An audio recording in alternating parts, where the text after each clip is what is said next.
Hello and welcome to the next podcast. This is Mark Bruno, Managing Director of the Wealth Management Group at Informa, and we are very excited to have Martine Lellis, the Chief Talent and Administrative Officer at Mercer Advisors, join us here today. Martine, thank you so much for being here. Appreciate it.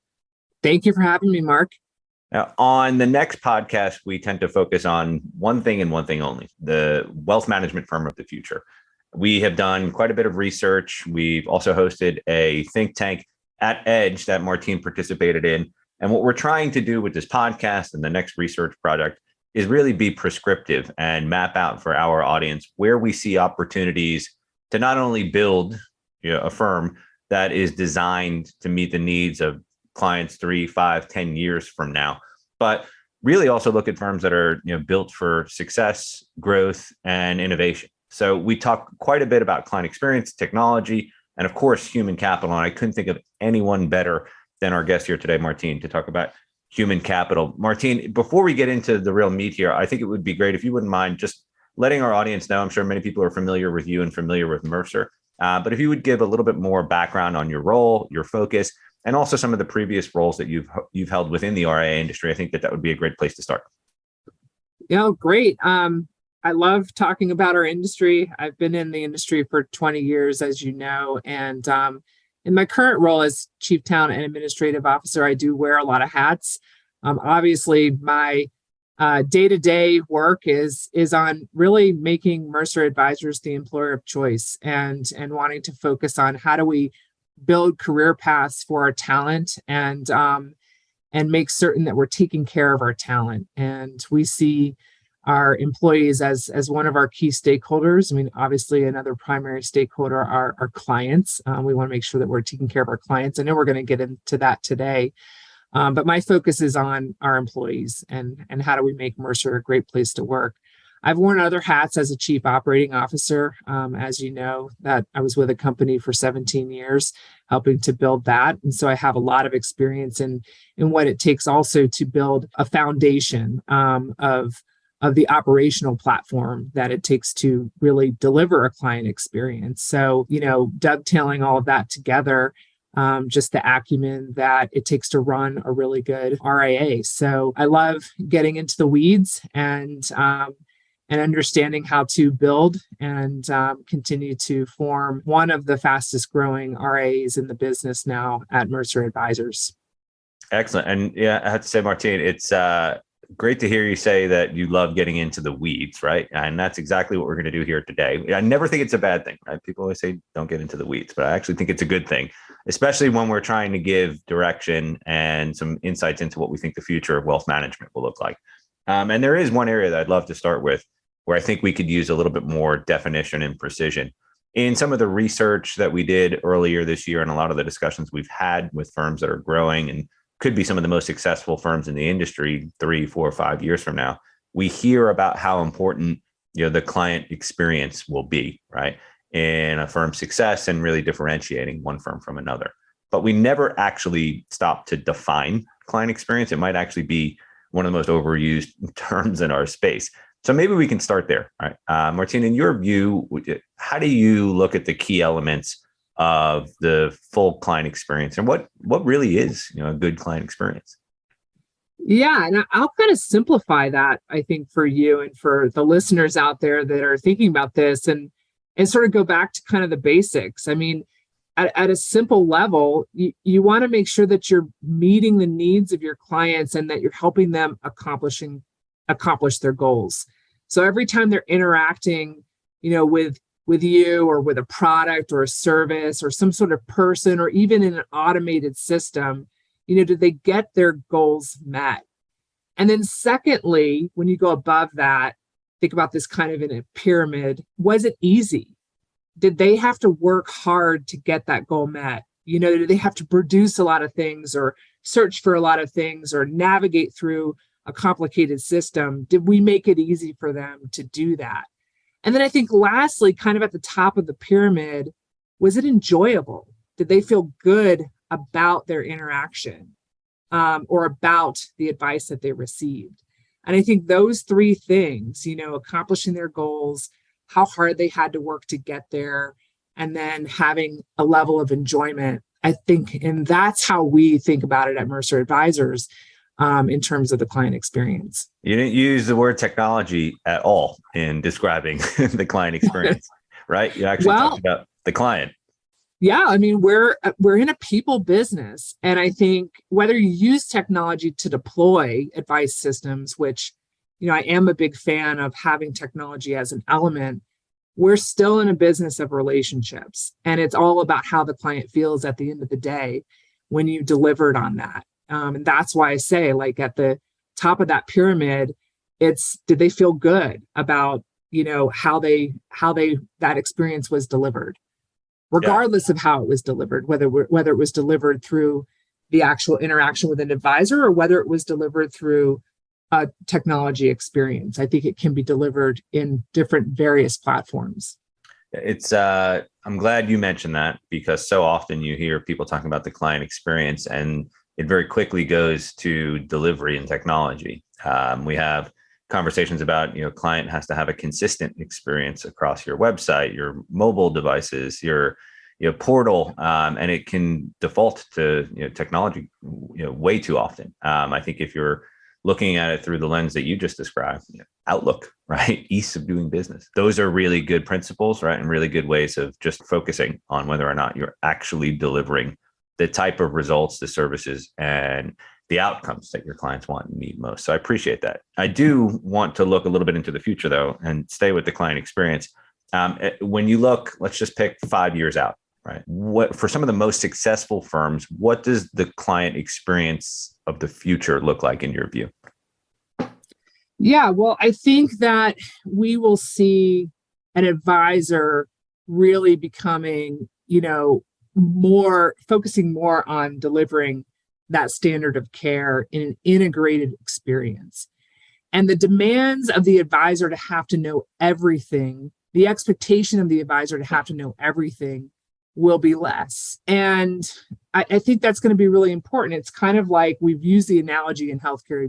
You've heard me use this analogy before, but it's kind of like going to an orthopedist and expecting them to, diagnose your head, and you need a neurosurgeon to deal with your head, but you're talking to an orthopedic surgeon. And I think that expectation is that the advisor has to know everything or be able to answer every single question. I think if we're really thinking in the future, that should diminish.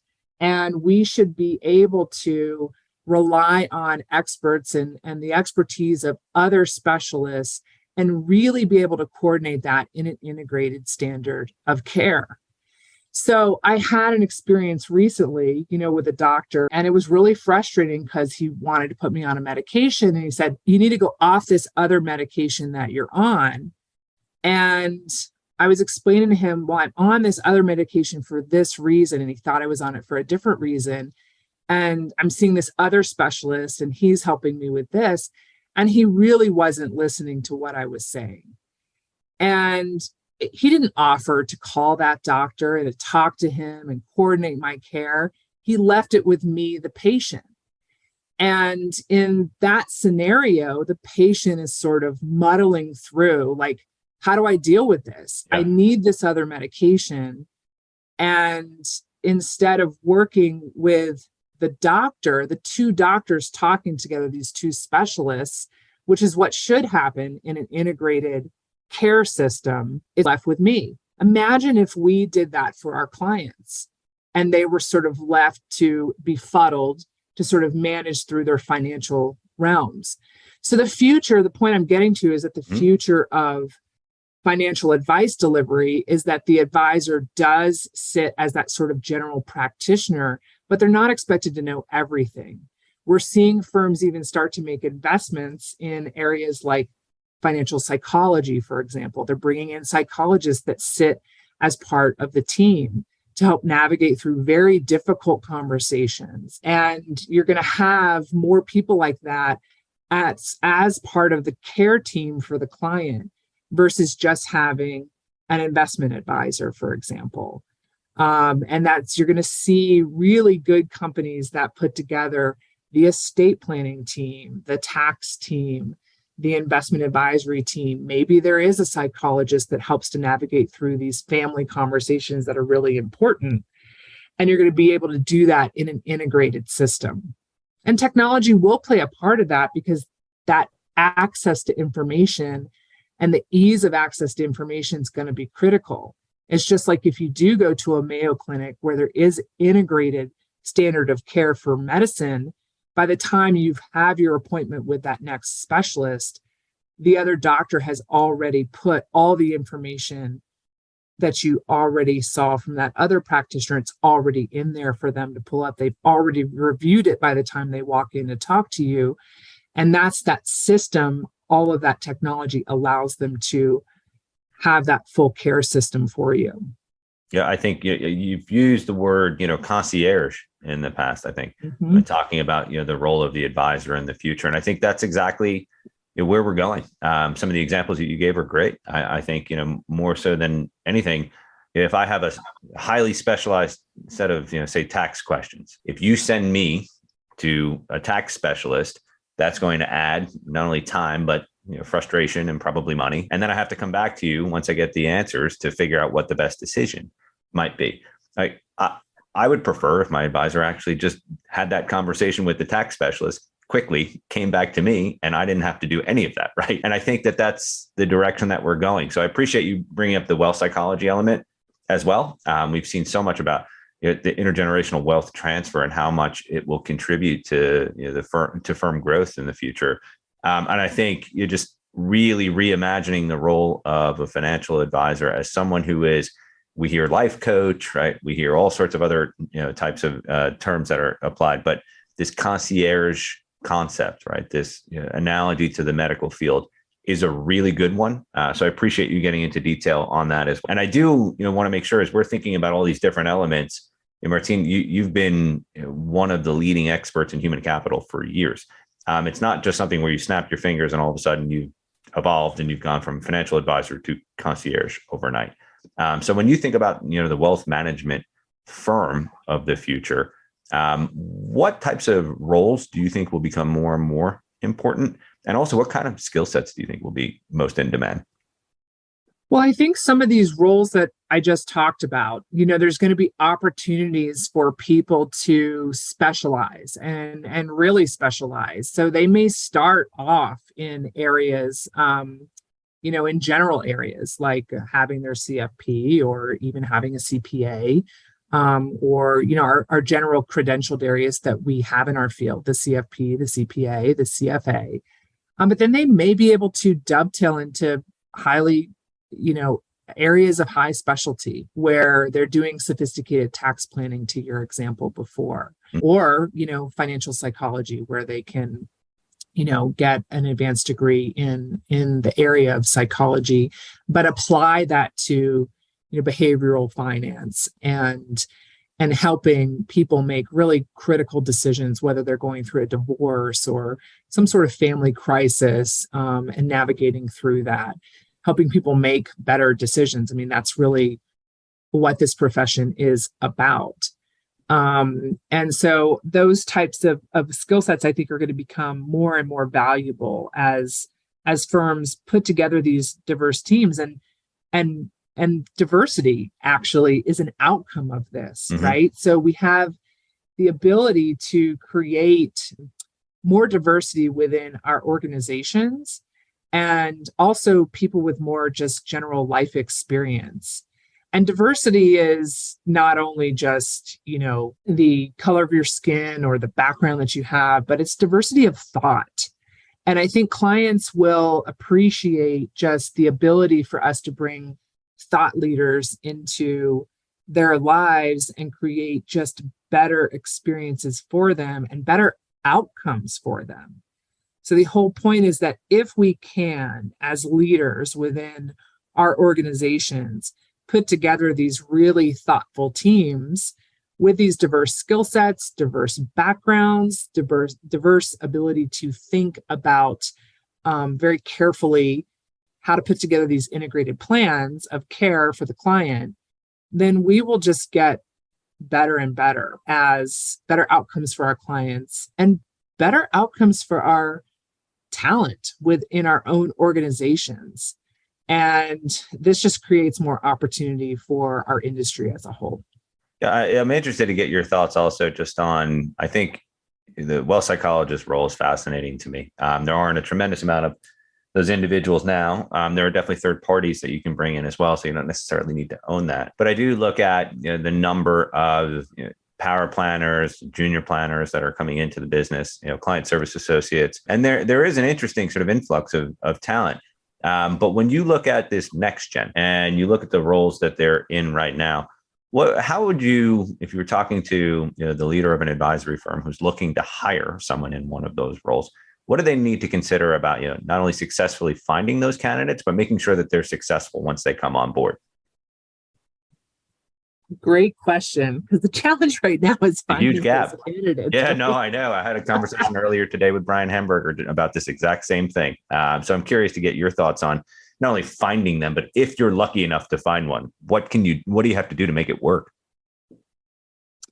Well, it's all about career pathing, right? Once you get someone into your organization, you want to make certain that you're able to create pathways for them to continue to learn and grow. Because we want to hang on, not only do we want to attract good talent, but we want to retain good talent.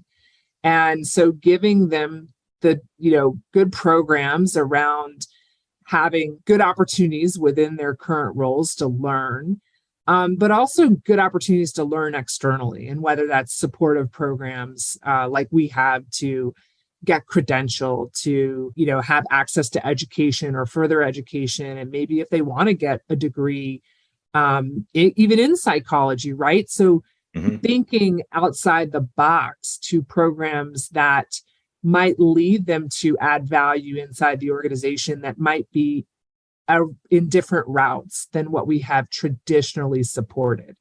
So if your education assistance is very narrow to only be with the CFP or the CPA or things like that, you might think broader about saying, hey, we're going to be willing to support people who want to explore more deeply into areas that will support our profession in the longer term, because that's how you will get talent to say, this company invested in me, and so therefore I will invest back. I think you're spot on and absolutely right. It actually made me think about my relationship with my advisor, who just hired somebody that would be in sort of that next gen category, and she was given the opportunity to become the resident sort of crypto or in-house digital assets expert. It wasn't something that my advisor was very, very familiar with, so he looked at it as an amazing opportunity to say, hey, you can own this, right? My clients are going to ask about this. We need to know it, right? Go for it. And she's definitely gone through that process. And I think not only defined or carved out a niche, right, but is becoming well-educated and more of an expert in an area that there are only going to be more questions, right, that come from me and all of his clients too. So it's a great example, and just sort of lining people up with that opportunity is something that I think some of the best leaders in the wealth management industry are already doing, but we'll have to do more frequently moving forward.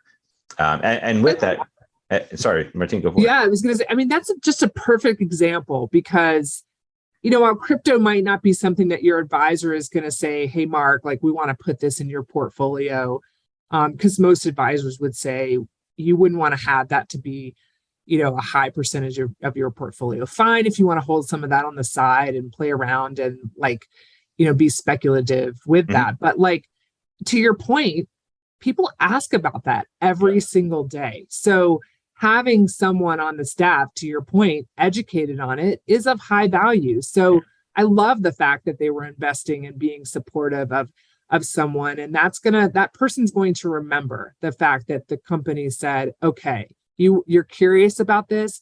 And just supporting curiosity in general is just huge. We all grow by being curious. And when we stop being curious, that's when we stop growing. So this to me is just a fundamental sort of foundational thing. We should have budgets for curiosity. And that is just, I love that. You should be commending your advisor for supporting curiosity. Yeah.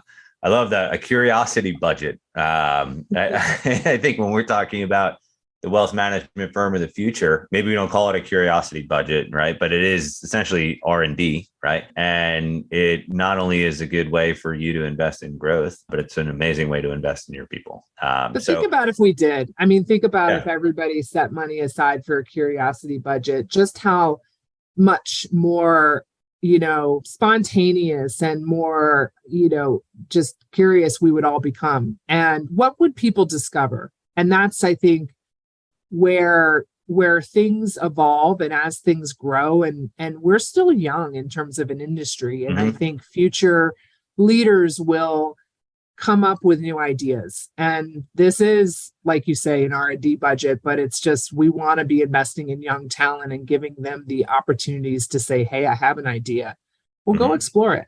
Yeah, I love it. And, in my case, it was obviously around crypto. And the discussion was, listen, I'm not for it. I'm not against it, but I know I need to be educated. And I know that I need to be able to answer your questions when you ask them. And it actually went a very long way with me. And now I feel like I have a team, right? And not just an advisor. So I think that there are a number of benefits across the board for the business, for the employees, and for the clients as well.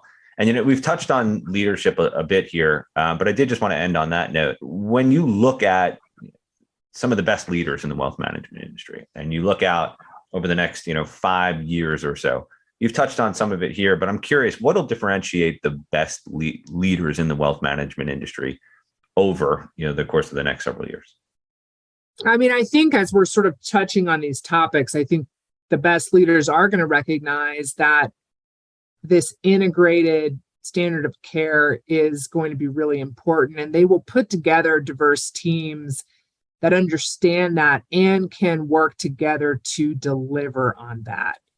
So you will be seeing more specialization. You will be seeing leadership teams that can work together to say, how can we bring together this concierge level of service in a coordinated manner that pulls all of this together in a process and can systematize it so it can be efficient, right? Because we still need to deliver this in an efficient way that doesn't erode margins and still allows us to be competitive and to deliver this at a cost and at a value that it allows us to continue to invest and grow. So we're going to still have to pay attention to regulatory pressures and the price of technology and our labor costs that are increasing. But we're going to want to invest in all of these areas that deliver on this great client experience. And then I think also just taking care of our stakeholders, understanding we at Mercer, we have 4 stakeholders that we put a priority on, and that's our clients, our employees, our shareholders, and our community.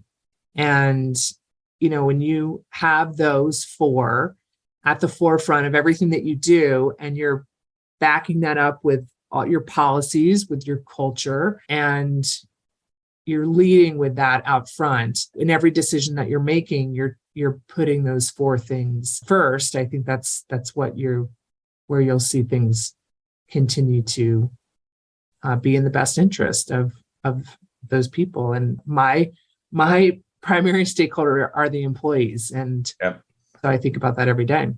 Yeah. And that's why we wanted to have you on. There's very few firms that actually have a chief talent and administrative officer in the RIA space. So knowing that this is what you're doing every single day, Martine, I can't thank you enough for spending some time and offering your thoughts and your perspective. I also can't thank you enough. It's going to stick with me.